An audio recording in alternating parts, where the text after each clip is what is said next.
یہ عام طور پر لوگوں کے ذہن میں رہتا ہے کہ صاحب یہ نماز ہم بھی پڑھتے ہیں لیکن نماز کے ساتھ لوگ 420 بھی کرتے ہیں، نماز بھی پڑھتے ہیں جھوٹ بھی بولتے ہیں، نماز بھی پڑھتے ہیں بلیک مارکیٹنگ بھی کرتے ہیں، نماز بھی پڑھتے ہیں یہ بھی کرتے ہیں۔ یہ ہے ہمارے معاشرے کا اور نوجوان نسل میں جو ابا اور جو بغاوت پیدا ہوئی ہے دین سے، میں بربلا یہ کہتا ہوں کہ یہ ان مذہبی لوگوں کا رد عمل بھی ہے جنہیں وہ اپنی آنکھوں سے دیکھتے ہیں کہ ہمارے ابا جان نماز میں تو بڑے پکے ہیں لیکن اتنے ہی پکے جو ہیں وہ دکان پر جھوٹ بولنے میں بھی ہیں۔ ظاہر بات ہے کہ بیٹے سے تو چھپی ہوئی بات نہیں ہے، آپ کسی سے چھپا لیں گے، آپ کی بیوی سے تو آپ کی کمزوریاں جو ہیں وہ چھپی ہوئی نہیں ہیں، آپ کے گھر والوں سے آپ کی اولاد سے تو چھپی ہوئی نہیں ہے کہ نماز میں بھی پکے ہیں جھوٹ بولنے میں بھی پکے ہیں۔ ظاہر بات ہے کہ اس کی طبیعت نوجوان جو ہے اس کا معاملہ یہ ہوتا ہے کہ وہ ان چیزوں پر غور کرتا ہے، چاہے اگر سعادت مند ہے آپ کے سامنے بولتا نہیں لیکن آپ کو دیکھ تو رہا ہے،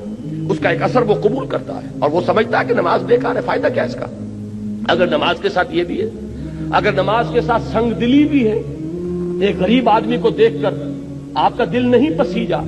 نوجوان جو ہے اس کا بھی تاثر قبول کرتا ہے کہ ہمارے ابا جان کے پاس کتنی کچھ دولت ہے اور اس نے اپنے ایک دکان کے ملازم کے ساتھ کیا سلوک کیا اس وقت، اس کی بیوی بیمار تھی، اسے کچھ قرض کی ضرورت تھی اور ابا جان نے کس طریقے سے ڈانٹ دیا، دھتکار دیا ہے۔ یہ نوجوان جو ذہن ہے یہ ان چیزوں کو دیکھتا ہے اور ان سے امپریشن لیتا ہے، اس سے تاثر لیتا ہے۔ تو یہ مسئلہ ہمارے ہاں کے زندہ مسئلوں میں سے کہ کیا وجہ ہے کہ ہماری نمازیں جو ہے بے اثر کیوں ہو گئی۔ قرآن دعوے سے کہہ رہا ہے کہ نماز تو فحش اور بے حیائی کے کاموں سے روکتی ہے،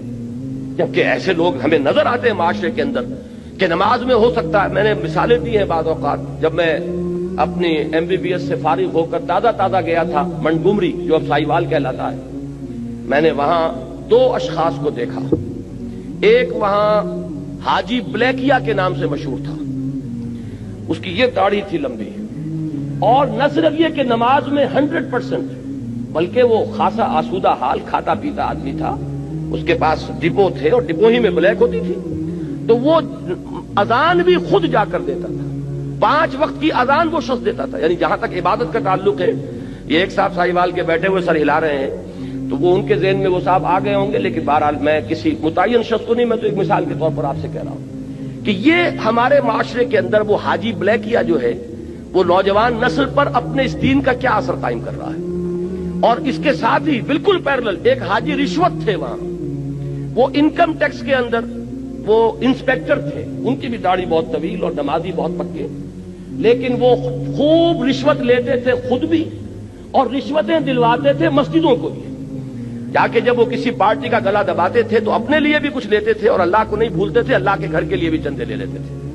یہ ہے ہمارے ہاں کی وہ دینداری کہ جس کی وجہ سے واقعہ یہ ہے کہ نوجوان نسل میں اگر دین سے دوری ہوئی ہے تو اس کے کچھ اسباب ہیں۔ اے باد صبا ہی ہمارے دست، یہ ہمارے اپنے کرتوت ہے کہ جس کی وجہ سے نوجوان نسل میں بغاوت پیدا ہوئی ہے۔ وہ کیوں ہے؟ وہ اسی وجہ سے ہے کہ یہ نماز رہ گئی رسم اذاں، روح بلالی نہ رہی، پوری زندگی کے ساتھ اس کی کوئی کوآرڈینیشن نہیں ہے، اس کی کوئی مطابقت نہیں ہے۔ زندگی میں جو کچھ امنگیں ہیں، ارادے ہیں، جو ویلیوز ہیں، ویلیوز ان لائف،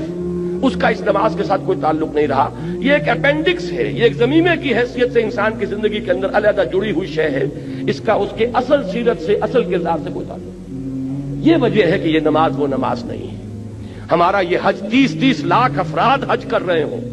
لیکن یہ کہ کوئی دنیا میں اس کا اثر، ہمارے ہاں سے اگر 1 لاکھ افراد حج کر کے آئیں تو کوئی 1% دیانتداری معاشرے میں ہر سال اگر بڑھے اس 30 یا 1 لاکھ افراد کے حج کرنے سے، تو آج 25 سال 40 سال 40واں شروع ہو چکا ہے،